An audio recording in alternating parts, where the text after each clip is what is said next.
Hey everybody, just to let you know, tonight is a two-parter episode. If you're watching tonight, you're going to catch my reviews of Hatchet and Hatchet 2, the first two parts of the Victor Crowley story. But make sure you check out my next episode, which is going to have reviews of Hatchet 3 and Victor Crowley, the current last two entries of the Victor Crowley story. That's going to be in a completely separate episode. I didn't want to overwhelm y'all because that means that episode would likely be over an hour if I put all four of them in here. So enjoy my reviews of the first two Hatchet films tonight, and then make sure you tune in for our next episode when I'm reviewing the next two Hatchet movies as well. This is T Watches a Scary Movie.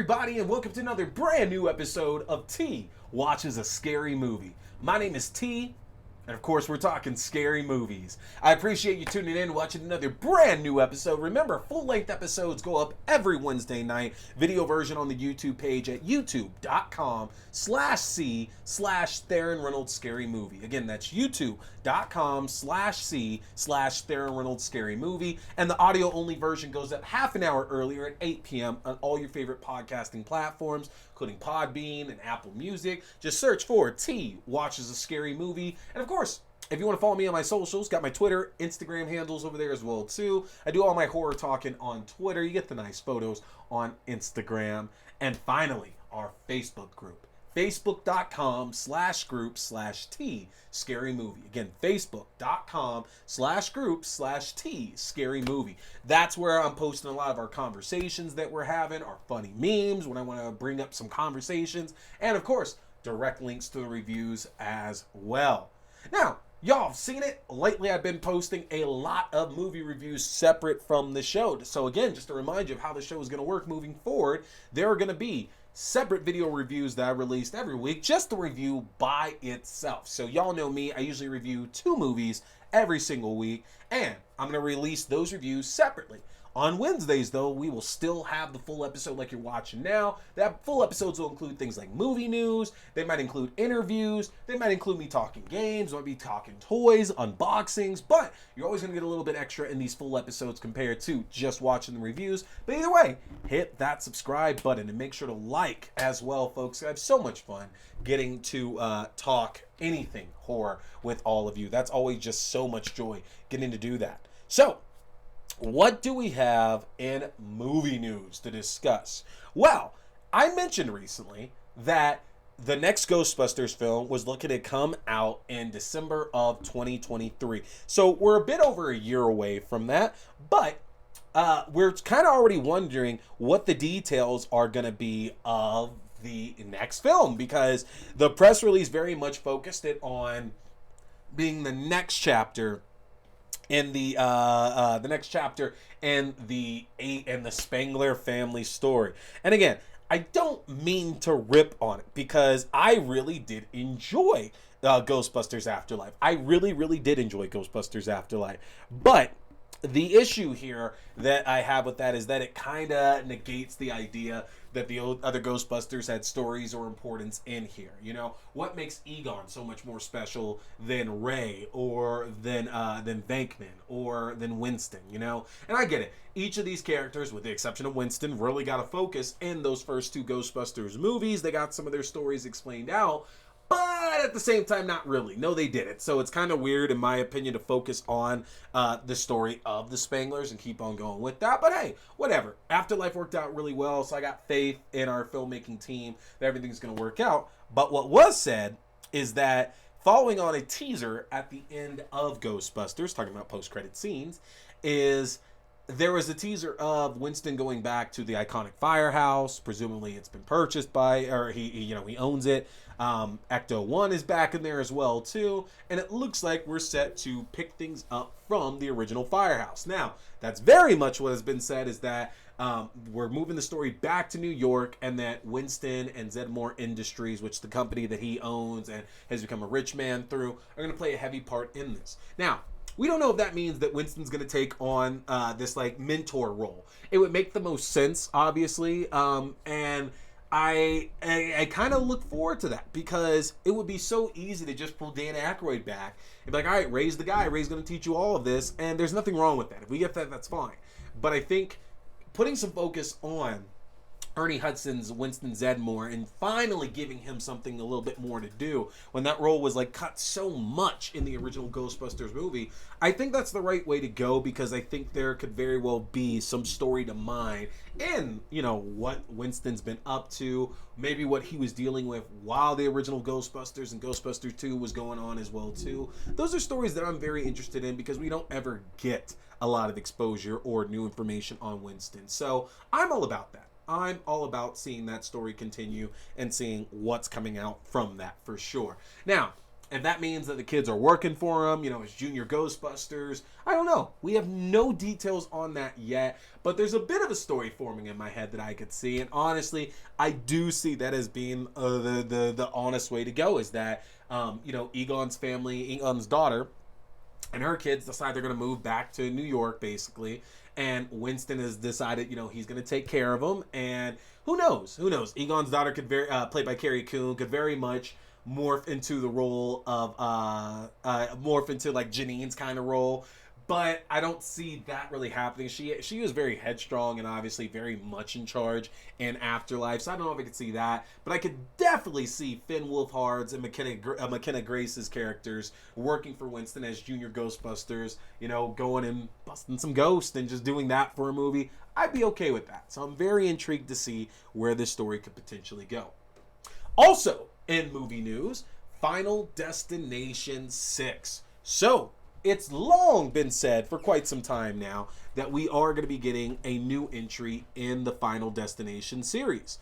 And what the original creator, Jeffrey Reddick, has recently revealed to us is that there's going to be a bit of a change up. This is going to be different from the formula that's been established in the other Final Destination movies. Now, if you've seen all the other films, they're very simple, okay? We get a group of teens together who experience a mass casualty event, whether it be a plane crash or a giant car accident or a incident with a roller coaster at a theme park and so on. There's some kind of big event that happens at the beginning of the film that kills a lot of people, and one or possibly two people who have the ability of predestination. They can see exactly what's going to happen, and they're able to save themselves and a few other characters from what ends up going down. And the rest of the movie is Death chasing these characters down to basically finish out what he or she or they or it or whatever didn't get a chance to do at the beginning of the film. Now, that formula has worked 5 times over. Like it or hate it, there's something engaging about those Final Destination films. 3 being my favorite. Mary Elizabeth Winstead, Ryan Merriman, y'all are the fucking goats. Love that movie. But they've kept this going for 5 movies now. And what was interesting is in the last film, which I believe is the Final Destination, or it's actually Final Destination 5, because I think the 4th one might have been actually the Final Destination, with this one being 5. I don't remember exactly. But in the most recent film, they wrapped it actually back around to the original film. Spoilers. If you remember the original film, Devon Sawa's character, Alex Browning, if I remember the name correctly, had a vision of his flight to Paris with his senior class exploding in midair and everybody on the plane dying. Him and a number of other characters get taken off the plane, and then we see the plane explodes, and the rest of the movie follows Devon Sawa and his friends and his teacher as they're all hunted down by death, and that's the movie. Well, the previous film, Final Destination 5, decided to wrap it all back up by playing this big mystery of us not knowing when it might be set, who it might be connected to, who's involved with that, till we find out that our lead characters at the end of the film who are still alive are getting on the same plane that Devon Sawa and his friends were originally destined to be on and die. They're killed on the plane, and thus we complete the circle. The loop is closed. Everybody has been killed. And that's the thing about death in this series. Death is a very effective killer across Final Destination. None of these protagonists survive at all. They all die horrific deaths, and the film makes sure to point that out to us. So, saying we're going to change the formula, that's a very intriguing look at it. Because I have to imagine we're still looking at the whole idea of accidents happening and, you know, people trying to thwart these accidents, but maybe we go back to the mindset that the first two Final Destination films gave us, which the idea that death's kind of like a serial killer instead. Because remember, there's that scene in the first film where Alex's friend Tad, I think it is, the guy that gets, you know, strangled in the shower, and y'all should know what I'm talking about. I'm talking about the disappearing liquid that Death kills, you know, Devon Sawa's friend, and then at the end it's like, oh shit, cops gonna find out that I was involved. Let me just go back up into the toilet. I was like, why are you covering the tracks at that point there? The cops are not like, well, Johnson open and shut case. Death's at it again. Time to find that asshole. Like, that wasn't gonna happen, so it's just silly, but at the same time, I wonder if that's what we're going back to, the idea that Death is actually doing this. It's not just happening. I get the idea of sentient beings and shit, but the idea that Death is actually a being forcing this through, I'd like to see that explored a little bit more in this one. But we don't know. We still have a ways before we get to find that out. But it's been over a decade since the last Final Destination film. I think it's time we got another one. And I'm excited that Jeffrey Reddick's excited. So we will find out, hopefully sooner than later, a little bit about how this story is gonna fold, how it's gonna come together. And the last thing I want to discuss, I asked a number of you on Twitter recently to share with me any good experiences you had from being in the horror section of a video store as a kid. Because if you're like me, those are some significant memories thinking back to where you were younger. Blockbuster, Hollywood Video, just your local video store, and seeing all the cool ass movie posters and VHS covers and everything, and trying to decide, you know, what's happening in this movie. Because if you're like me, it took a long time to get your parents on board with renting horror films. And I thought it was actually really cool that some of y'all like shared some of those thoughts with me about those experiences you had. Jen PM had mentioned that her dad could easily spend hours in the video store, and all the local ones at that, and she would just wander around looking at all the box covers, just bored out of her mind. But she was with her dad, who always wanted to look around, and she'd look at all the videos, especially the horror ones, and that's where she would just gravitate to. And the fact that she doesn't think there's anything else that brings her back to the 80s more than that, and I agree, because, you know, video stores are a thing of the past. Even if you go to a Best Buy or a Walmart or someplace that's selling movies, it's not the same as walking through the horror section of a Blockbuster or a Hollywood Video and just getting to enjoy that. Somebody else, let me see, DCX-95- mentioned that when the Hex Girls movie was released, when they were little, and then the Cyber Chase one, that they were always grabbing up the Scooby-Doo horror films. And yeah, I had memories like that too, because I used to always rent, was it Scooby-Doo and the Reluctant Werewolf, where Shaggy was the werewolf? That is my absolute favorite Scooby-Doo movie. And I remember getting my parents to rent that from the video store when I was a kid all the time. It was so good.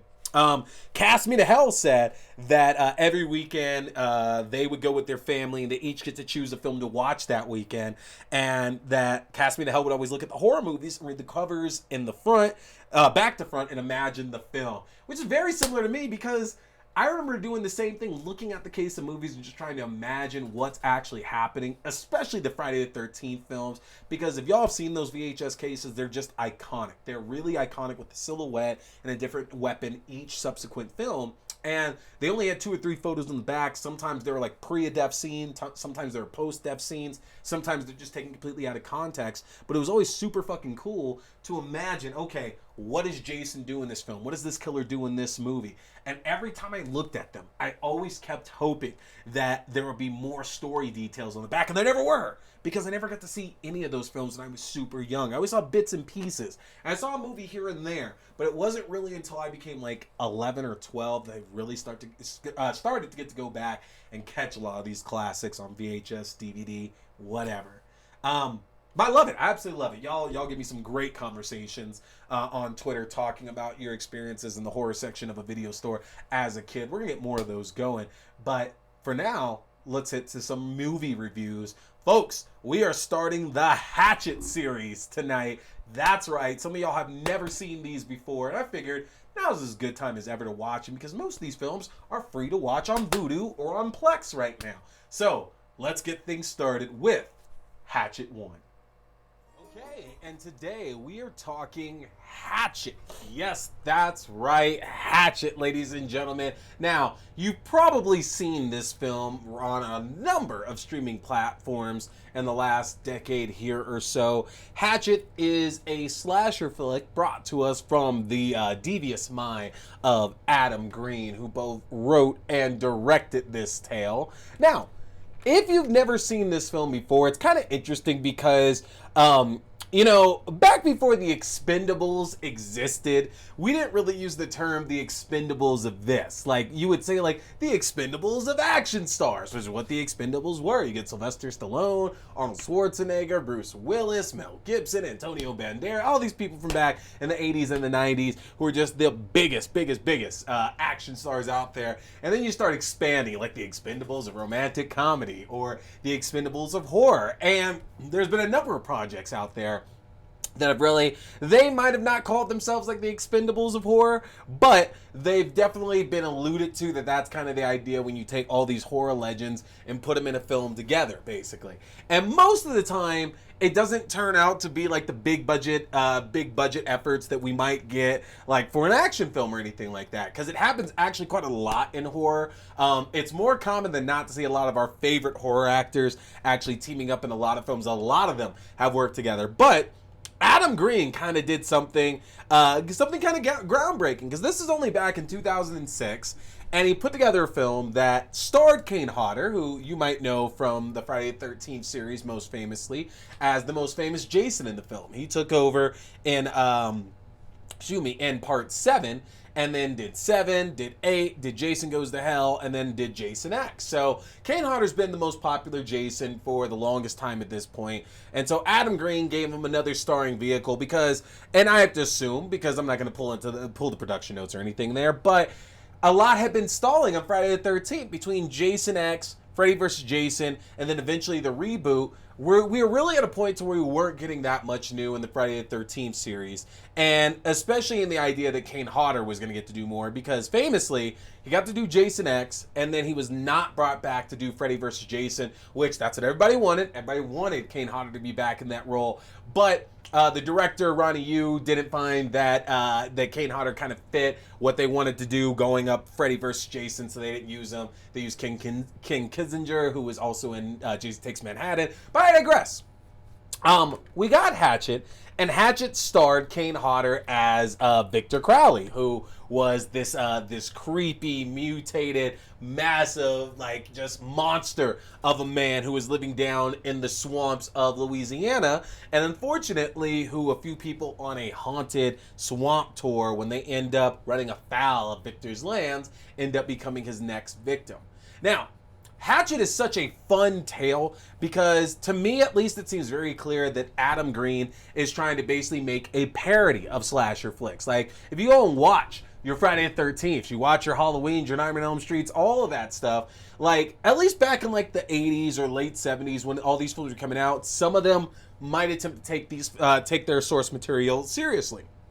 But more often than not, like, the film was just like, it was very tongue-in-cheek. It was very a lot of these films were very humorful. Like, they're meta, of course, which led to the rise of big films like Scream and Wes Craven's New Nightmare in the 90s. But it's interesting because Adam Green, like, he puts together a very by the books, bare bones, decent. It's an entry-level story for the background of Victor Crowley, that Victor was cursed by his he was cursed by his father's former wife, basically, and she cursed them to never have healthy normal children or anything. And so Victor Crowley's father, Thomas Crowley, played by Kane Hodder, They ended up getting pregnant with Victor, and the birth of Victor killed his mother. And Thomas Crowley spent the rest of his years raising Victor, because Victor was obviously not very not normal looking, had deformities and everything, and so Thomas didn't feel comfortable taking him around other children. So eventually we get to modern day, to where unfortunately Thomas ends up causing, not the death, so to speak, of Victor, but he ends up locking Victor inside of their home, which has been set afire by a bunch of kids who were pulling a bunch of pranks. Thomas never recovered, and he eventually died of a broken heart. And Victor, who basically has taken this curse upon himself, now targets and kills anybody that comes across his swamp as a measure of revenge for what happened to him and happened to his family. And unfortunately for our group of youngsters who run afoul of Victor Crowley and his haunted swamp, this includes Ben, played by Joel Moore, who you might know from Avatar, as well as from Bones. It also features Marcus, played by Deon Richmond, who I, of course, know from Not Another Teen Movie, or you might know from She's All That. And then you also have Mercedes McNabb from Buffy and Angel. And then you have Marybeth Dunstan, played by Tamara Feldman. Now, these characters all go into the swamp with the idea of just this haunted swamp tour, and they find out they're going to get a lot more than what they bargained for when they come across the swamp of one Victor Crowley. And what's so interesting about this movie is the fact that I think that Adam Green plays it up even more, the idea that he's making a old school slasher in the modern day era. We have cell phones, we have GPS, we have better communications, we have better weapons, better ways to defend ourselves against a lot of these killers who victims would go up against back again decades in the past. And we get to see a lot of that played up, how some of these things don't matter at all when it comes to a superhuman giant who's going to murder everything and everyone in his path. And Victor Crowley is just as brutal as they come, to a point to where, you'll wonder, like, how could some of our other heavyweights actually stand up against Victor? Because some of our other villains have established rules to them about what could stop them, what hurts them, what's your way of going about defeating these villains. And at least at first glance here, from what we learn in this first movie, Victor Crowley does not seem to have a lot of weaknesses. And I love the fact that eventually our protagonists, our heroes, figure out that, look, we can't actually stop this guy. We're going to try it. We're going to try this here. But if it doesn't work, our only recourse is to get the fuck out. And I like that idea being brought back, because I do feel there are too many movies, too many horror films to where we get like this new big villain who could very much be a franchise starter, and immediately it's a question of, all right, we can stop this guy. We can stop this guy. And it's like, well, maybe you can't, because maybe the fun is just running and getting the fuck away as opposed to trying to stop him. Because if you look at the group of kids that we're watching in the first Hatchet film, none of them really seem like they're in a good place to really oppose Victor Crowley. And not only that, but he kills Freddy Krueger at the beginning of the movie too. So, yeah, clearly this is not the guy that we really, really want to fuck with here at the least bit. I say that because Robert Englund is in the film. He plays our one of our lead protagonists, Marybeth Dunstan. He plays Marybeth Dunstan's father, Samson. We also get Tony Todd in the film as Reverend Zombie, who does not have a big role in this film, but as we will get to Hatchet 2, you'll see that Tony Todd does return back for at least one sequel in this 4-part series. Now, if you came here for blood, if you came here for gore, if you want some brutal deaths, this is the movie for you. And that's also so much of the fun of this film as well, too, is that Adam Green really leans into what made a lot of these old slasher flicks super fun, which is crazy, absurd, over-the-top deaths, just endless amounts of blood, spurts everywhere, which to the point it got fucking hilarious by the time the film was over, because like with each subsequent death there was just more and more blood just being tossed. I talked about this years back on a show called Now Playing Now that I did with my good buddy Mr. William R. Washington of Grapsity and Fightful fame, and I had mentioned this movie Daybreakers. It stars Willem Dafoe and Ethan Hawke, about vampires, and vampires are the norm, and they're herding humans like cattle and shit like that. And there's this part towards the end of the film to where the character of Ethan Hawke's brother gets cured of vampirism, And so then all these vampires near him start feeding on him, but then they get cured because they fed on him, and then more feed on them, and then they get cured because they fed on them. Like, it's this whole thing where if you get cured and somebody feeds on you, they get cured as well too, but then it just keeps going. And there's this hilarious scene in Daybreakers where towards the end that happens, and I told my wife and I told my friends, it's like somebody just had buckets of blood waiting, and someone's just like, more blood, and they just toss a bucket of blood against the wall. Just like, yeah, no, more, toss all the buckets. And I feel like that's what happened here with Hatchet. Like, basically, like, Kane Hodder's ripping somebody's neck open, and Adam Green's just like, yeah, toss the bucket, blah, and it's like, it doesn't make any fucking sense in the world, but it's so good. And I love that we can get movies like this back because it has a cast in it that at least gonna make you take it somewhat seriously. The production value is definitely better than, especially at 2006. It's better than most of the stuff we were getting at the time in 2006. So it's a very high profile release as well too. And the fact that even, yes, it is cheesy. It is absolutely cheesy, but I believe that's the point of the film, honestly. I think that's very much on purpose to just set it over the top because I don't know if you could say it's particularly scary. And that's not a knock because we've talked about it before, and I think we all understand horror doesn't actually have to keep you terrified the entire time. It's just the idea, let's get a good story to it. And I think that's one of the strong things here about Hatchet is that the story is simple enough to where you can just sit back and enjoy what the characters are doing.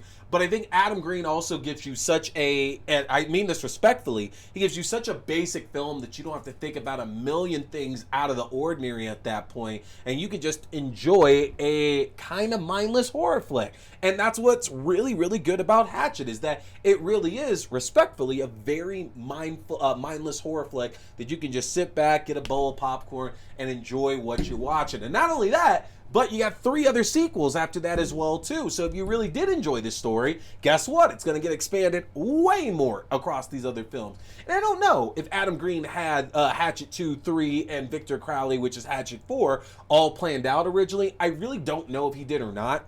But you could say, based on the way that the story picks up right after, at least Hatchet 2 for sure was planned. But who knows? Who knows for sure if this was his grand plan of putting together this amazing story about one Victor Crowley and the people that just come across him.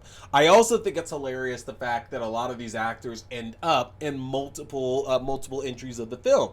I'm looking at you, Parry Shen, who's for sure, at least in the first 3 Hatchets. I gotta still watch Victor Crowley, but who's at least for sure in the first 3 Hatchets. We get some of the same people across all these films. And again, it's so interesting.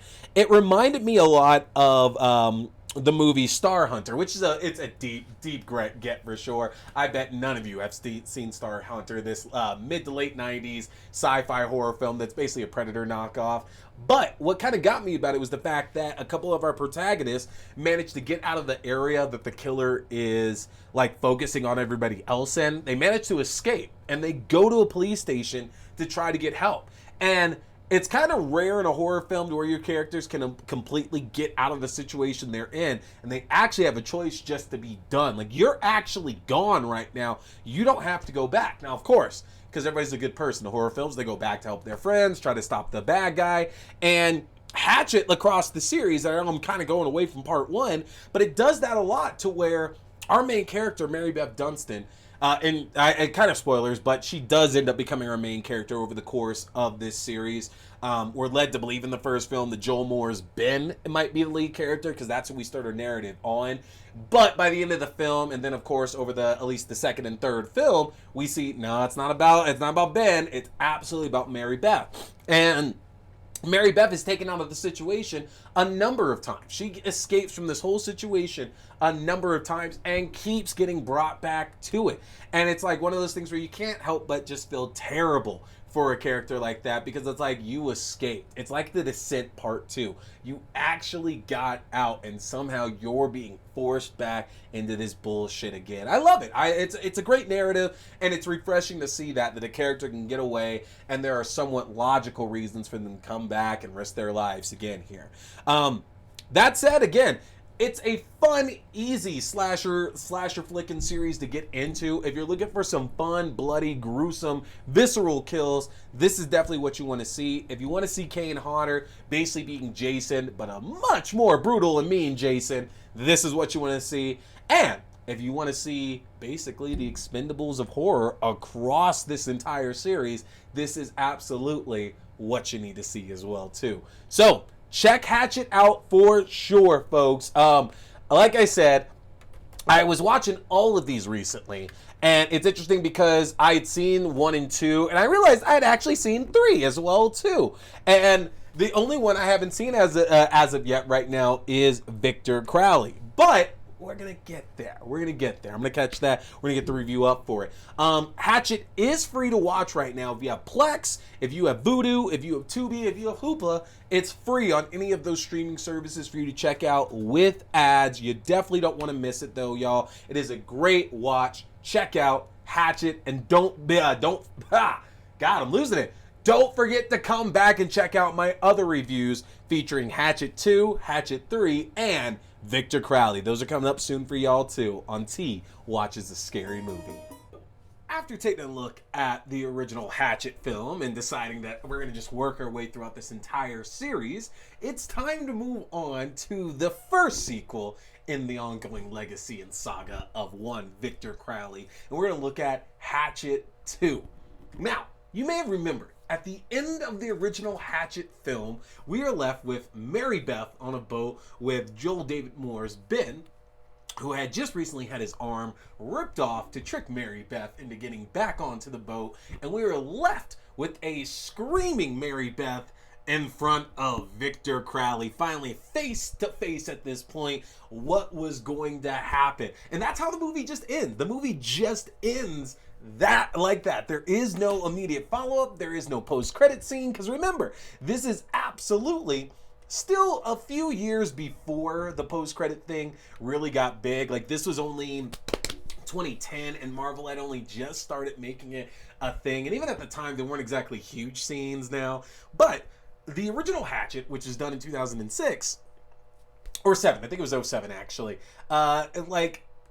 there was obviously a few years difference between 1 and 2. So the idea to pick up immediately from where the first one leaves off at is a great choice, because it pretty much tells you that you got to jump right back into things. Like, if you didn't just see the first Hatchet film, you probably want to check it out again. And that's refreshing, because there weren't that many horror series, both modern and our old school series, that really did that. Most of the time when you got into a sequel, that sequel would take place, days, weeks, months, even years later. And that was normal for us. Like, we're perfectly fine. Like, when you watch Nightmare on Elm Street, like the first 3 films, those 3 films don't happen anytime within days, weeks, months of each other. Like, it's years between Nightmare 1 and Nightmare 3. If you watch Friday the 13th, yeah, there's some follow-up there, and I think it's a year between the original Friday the 13th and part 2. But in reality, most horror series don't pick up right from where you leave off at. Usually, you don't leave it with a cliffhanger that big. Like, your cliffhanger could be your villain's alive. Cliffhanger could be that, I don't know, let's linger on the shot of the dead body here and see what happens. But usually you don't end it in the middle of an attack, of the killer is attacking the victim, basically, and what the hell is going to happen, especially when there's no end credit scene. And it reminded me a lot, just rewatching it, and again, I'm talking way more about Hatchet 1, but it reminded me a lot of the Nightmare on Elm Street remake, because that's how that movie kind of ends. Spoilers for those who don't know. Kind of like the original movie. Nancy has thought that she's defeated Freddy Krueger, everything's good to go, there's no problems. Then suddenly, surprise, the gloved hand comes out of the mirror and kills her mom and pulls her back into it, and that's the end of our movie. And Hatchet seemed to have an ending very similar to that. And of course, this came out before the Nightmare on Elm Street remake, but Hatchet's ending was set up in a way to where we just had to get a sequel to pick up where we were going with Marybeth.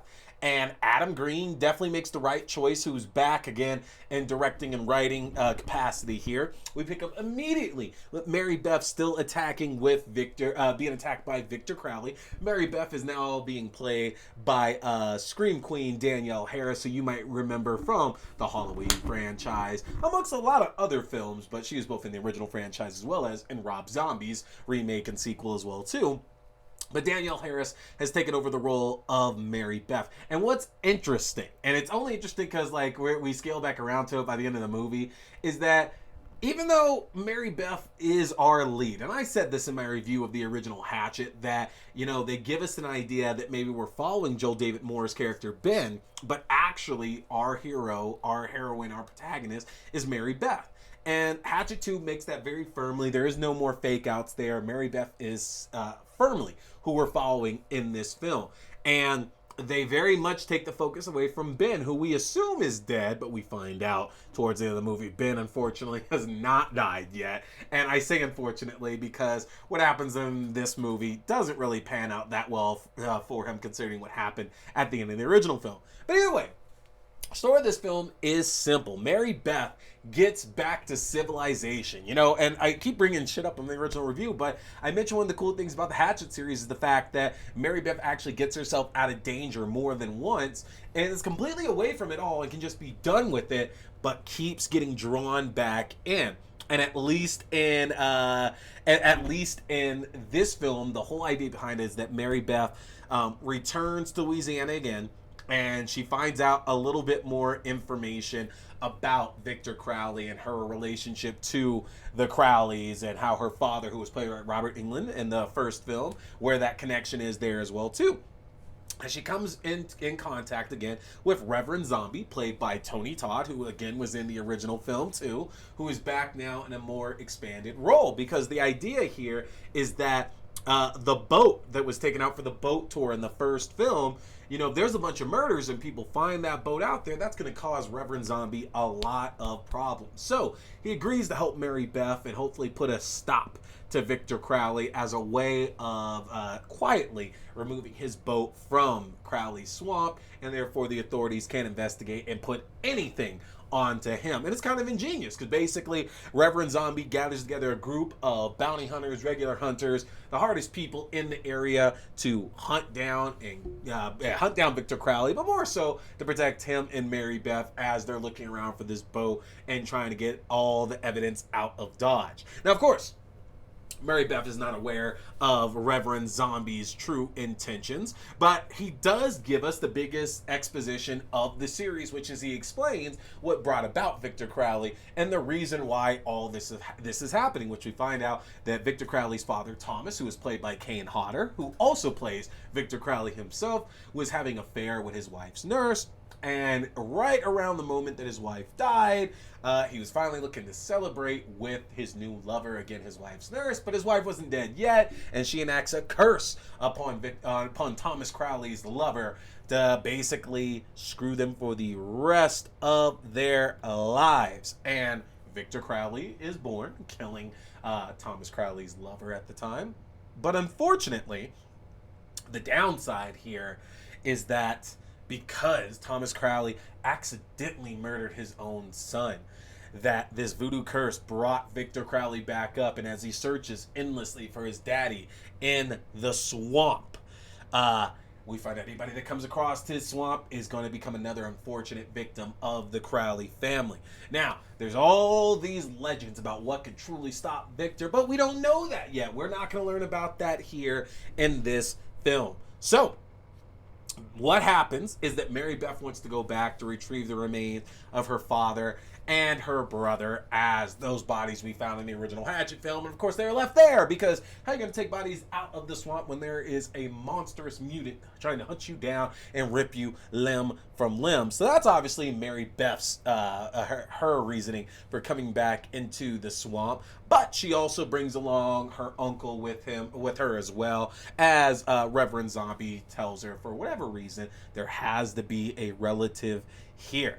Now, as they head off into the swamp and they begin to encounter Victor Crowley, we're given a number of more over-the-top, bloody, gory, brutal, visceral, just disgusting murders by Victor Crowley over the course of this film. And Adam Green really plays it up in this one. I had mentioned in the first film, there were some absolutely creative kills, and it's very obvious that Adam Green was trying to make a love letter to the slashers of old, and sometimes those slashers just had some absolutely ridiculous kills in them. So it's nice to see that he amped that up by 10 here for the sequel. There's way more blood. There are way more body parts and limbs and intestines and guts and skulls and brains and everything that you can think of in this series. This is absolutely the series you want to watch if you're trying to get the feel of your classic slashers that you still know and love, but you really, really do want the over-the-top gore that we've been treated to since the new millennium has started.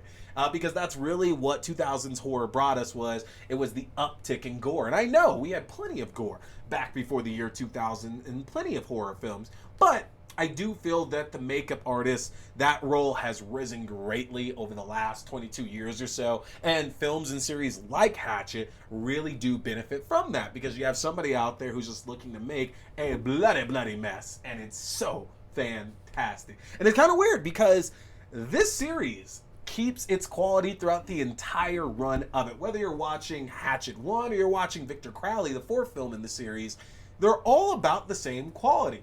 And that was incredibly refreshing to me, because even for a direct-to-video horror series that's a high-profile horror series at that as well too, you would expect that there would be some quality loss. But what we're showing here, what we've seen very much in horror franchises that end up being direct-to-video as well too, is that clearly there's more of these being made because there's an audience for them. There's a love for what's being shown in these films, and the Hatchet series is no exception from that rule either.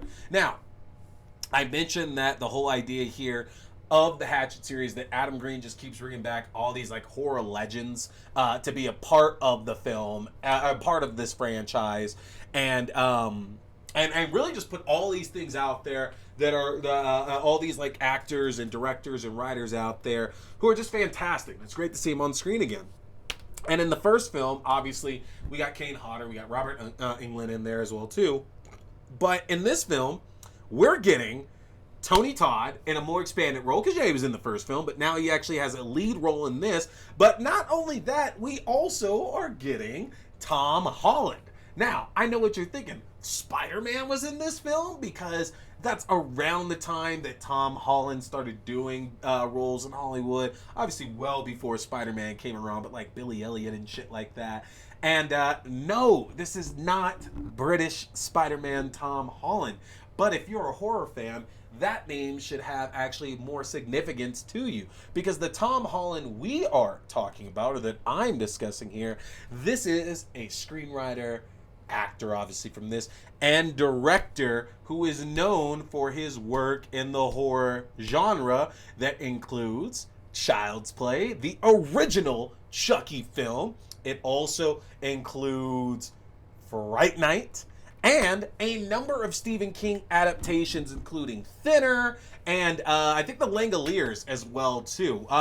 This guy has had so much to do with the horror genre that's a get right there. That's a real big get to see this guy show up, not in a creative aspect, but in an acting aspect as Uncle Bob. And I thought that was cool as hell. And it's also very cool, again, to have Danielle Harris as our lead, taking over as Marybeth Dunstan, again, from the Halloween series. So she now gets her own franchise to where she can still be absolutely amazing in. And considering that she did just as many entries for this as she did for Halloween, because of Halloween, it was 4 and it was 5. And then you could say, like Rob Zombie's films, the original Halloween, Halloween 2. And in this, we know that Danielle Harris, she does Hatchet 2, she does Hatchet 3, and to spoil it just a little bit before my review of that comes out, she does have a cameo in Victor Crowley, which will kind of explain, obviously, what happens to her character. But she is just as well known, in my opinion, with this franchise as it is with Halloween. And you're talking to the hugest Halloween 4 fan out here. I fucking love Halloween 4, and I think Jamie Lloyd is such an amazing character. But it's cool to see Danielle Harris actually get to do a horror franchise where she can be kind of herself. Not to say that her work as Jamie in the Halloween series wasn't her being herself, but I think the way that especially Marybeth is portrayed in Hatchet 2 and in Hatchet 3 is more akin to something she feels comfortable with, which is super awesome. Now, preference between the two, I actually think I would enjoy Hatchet 2 a little bit more, just because at this point we are getting the backstory of Victor Crowley, and like, granted, I get it. Love letters to old slashers. We didn't really need an exposition of story back then, so I would have been fine in the original film not getting that exposition as well too. But there's something fun about getting that. There's something even more fun about the fact that we know that Tony Todd's going to end up being this bad guy and this just nefarious asshole. And it's like, okay, at some point he's going to have to fight like Victor Crowley. He's going to have to fight this guy. So we get to see the Candyman take on Jason. Another just dream fight they're going to get. And it's going to go exactly how you think it's going to go, because obviously if it was the actual Candyman fighting Victor Crowley or fighting Jason Voorhees, that might be a different story. But instead, this is Reverend Zombie, just some schmuck who is trying to fight this behemoth of a serial killer. And you can imagine just how bone-shockingly good that goes for him. But it's a good film. It's a really, really good film. And the thing is that if you did like the original Hatchet, this is just going to be more of that with a little bit more story added on top of it. If you didn't like the original Hatchet, I don't know if this is going to be what turns you over. But what I will say, though, is that Danielle Harris as Marybeth Dunstan makes a much more intriguing protagonist in the film. It's a little bit easier to follow. Not that there was anything wrong with Joel David Moore's Ben. Ben was absolutely fine. But you kind of felt that Ben was just kind of counting the seconds down until he was going to bite it in the original film. Whereas with Marybeth, now that we know she's firmly the main character, we have hope that she's going to make it through another one of these films. So I think there's more to get behind with Hatchet 2 than there was with the original film, personally, if you're asking me. But that's not the end of things, because remember, there's still Hatchet 3, and we still have Victor Crowley as well, too. And Victor Crowley did so well that Adam Green said that for sure there's got to be a 5th film coming up. So hopefully, now that we're getting to the tail end of what the big destruction that our pandemic did, maybe we'll get some updates on Hatchet 5 sometime in the near future. But either way, though, the great thing is that Hatchet 2 is available right now for free to watch on Plex as well as on Vudu. So if you're looking for a way to check that out, you can check it out. You don't need an account, you don't need to pay, and it's free with ads right now on Vudu. You're gonna want to go and check that out so you can stay up on the Victor Crowley series. And pay attention, because we're gonna get you that review of Hatchet 3 really soon, folks. Check it out. Hey everybody, I appreciate you checking out this video, whether it was a review, whether it was a new episode, whether it was an unboxing, an interview, or whatever else. I want to remind you can check out my separate reviews also on my YouTube page, and new full episodes go up every Wednesday night on YouTube at 8:30 p.m. Mountain Standard Time, and on your favorite podcasting platforms at 8 p.m. Mountain Standard Time. Don't forget to hit that subscribe button, like and share. My name is T. We've been talking scary movies. Stay scared.